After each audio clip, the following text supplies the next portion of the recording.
Tamnari. Ahingsida. Bahraingi bobo ka tingna ba sa nungaibra ba? Mama Yongchakka de. Si ay na mama gi blog ta u gare. Mama na pupi le Bahrain. Gi Yongchakka bam ulo yenge. Tit tit law le. Nari meta manam na loram do. Manipur da gi thengnai ba. Chat lage hayo. Thabo khuyam je. Simam je. Ra hap chala ke do. Yong opo yam je. New room da hong jale. Ay matang set up tawra ga ulla ag.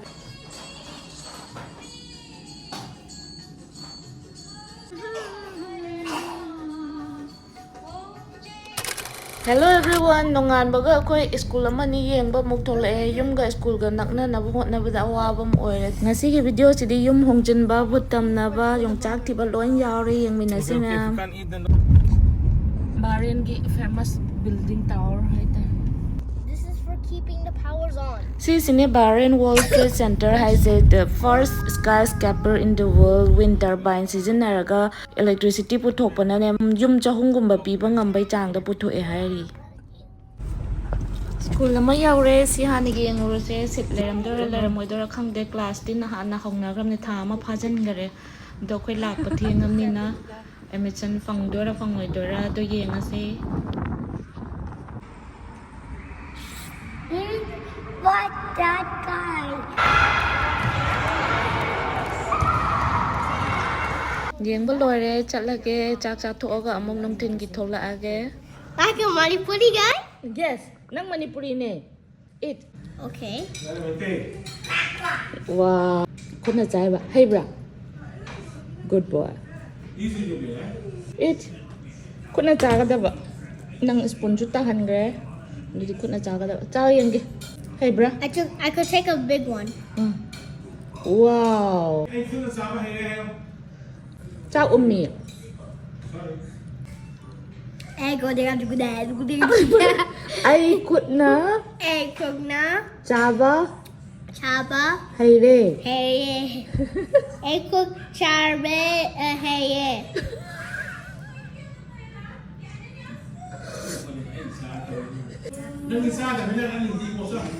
Amazing biscuit chara khang.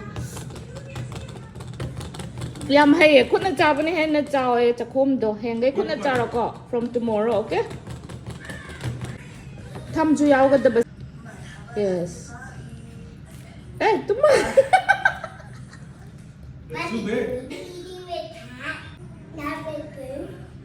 Spoon do mana makata han re. Adogi.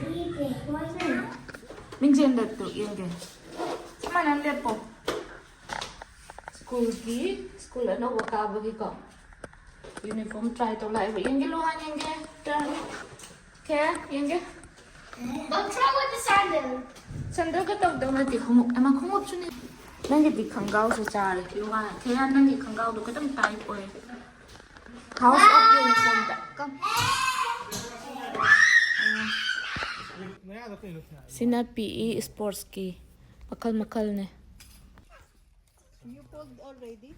Bahrain gi mama na Yongchak leibam pubi ni na koi Bahrain mama ngai ri sida puraga Yongchak phangada phangoida khangte Yongchak thi doi ne lambi de lai re ha bne la ani ma cho.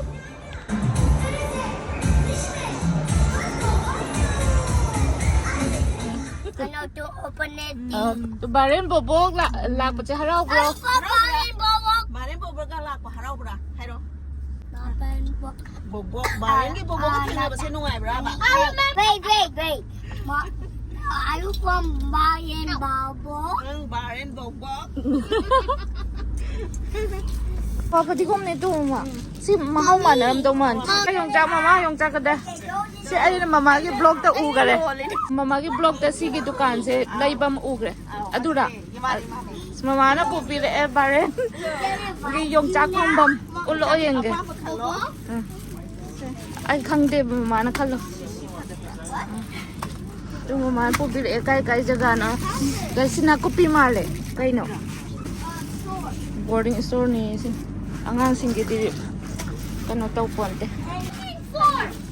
Can I drink it? Yawe sida. Not Nakay dah na ba na? Ko, si 700 ni. Sina, adu hindi mo maliyaw. Oh, para ora da. Tanggal ga. King of the world. Why do you call Bahrain the king of the world? Because Bahrain is my favorite. It never. Sinong mag-ilaw sumubuhat. Tit lang na ne. Nari meta. Manam na loram door po ni mo yung hotels. Na ang di.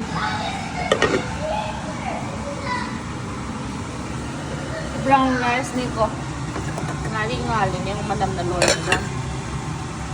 Sini. Sumain tao re. Kulit piya si kata niya. Doon na. Thong na po siya pa rin. Thong na kun mali na ne ko.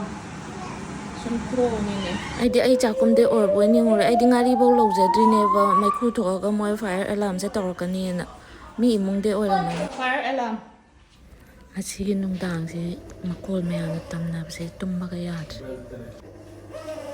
hama kiza tra tam na ri se ni khalli se ite a hing se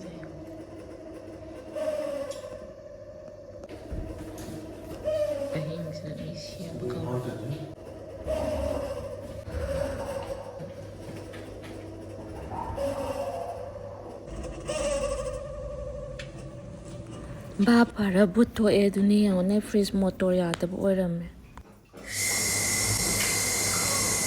I don't have to your camera.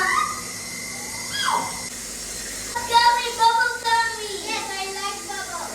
That's what the jacuzzi do. Then how is it off, mommy? Have it. kai buno I can have it. Hojing hotel tha to ko matam yaure loisan lage hanjam ya mama reng ngan chu yam chu yam ne ko amalom dadi ko pesa ta pa tho or dadi si lupa ama se 10 dirhams je india money da chani kumari si se india pesa da lupa chani kumari hojing hotel check out to tho amaga yum chalani karamba yum khallaga yengmina se So we are running around. So otherwise, when we do not behave, Daddy might not take us to the ground.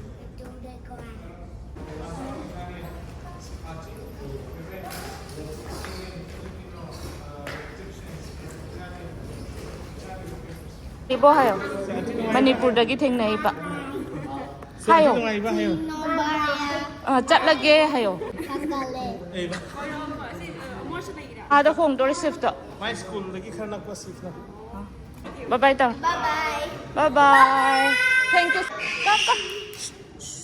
lai ga pot chai ga tinga sai ayuk na yum jang khre ba ko khoi ti pot mathang chang ga ba pot to lai ngai da khra theng khre yum hong ba gi mon leo re da gi ti gari je pik ta le ma bani se to ai so kong se da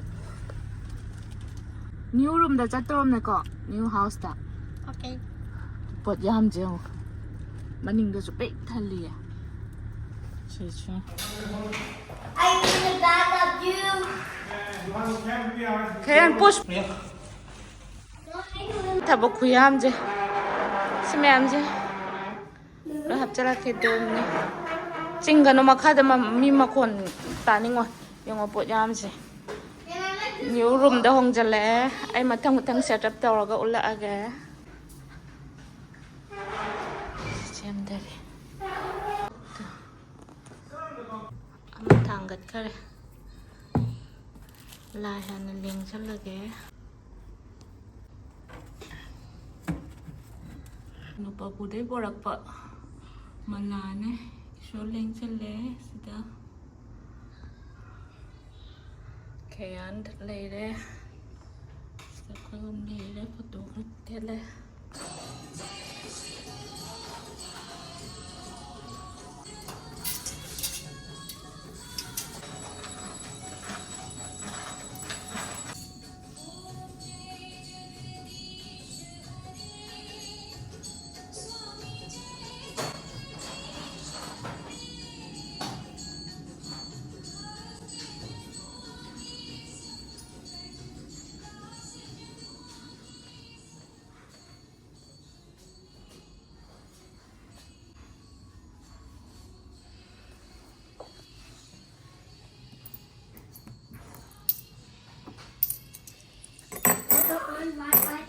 gonna fly?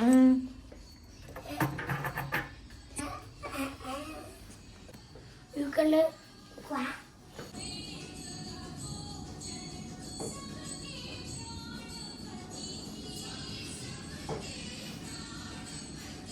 Is our bottle clean yet? Why didn't you clean it yet? You forgot to clean it? I said you forgot to clean the bottle? Nó bottle sẽ đâm em lấy gì để lại rồi đâu thì And I wanted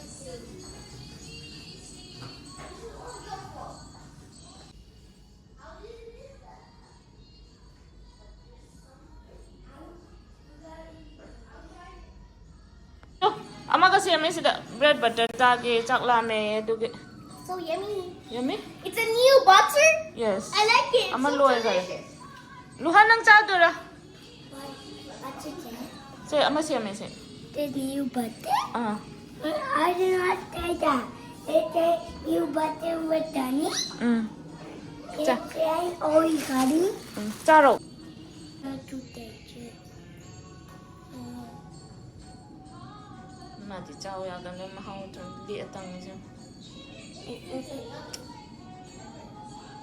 Hay mà. Chả là hết là lấy nó. Nung chỉ charo cho. Oil bread. Dubai đây chỉ lấy này bread chứ. Say cái chi cái bread chứ cháu ya bị tao nè. Oil. Mà chết tầng cha rồi bạn.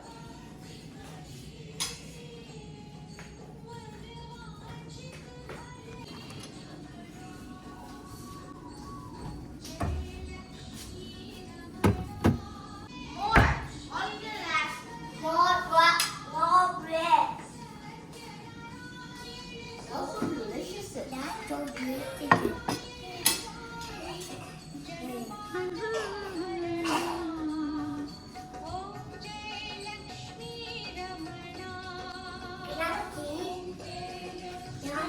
Thì mẹ ăn sẽ lâu sau sẽ tắc tôi này.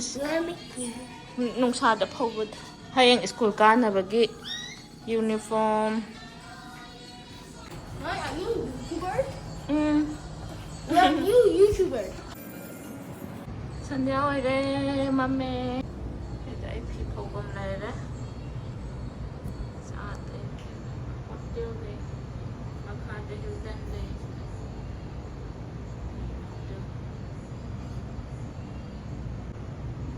Quân gần này anh chắc có tên không làm đồ kể vậy này vừa làm bởi vì em lại không cho nó được kén là xin cái bye bye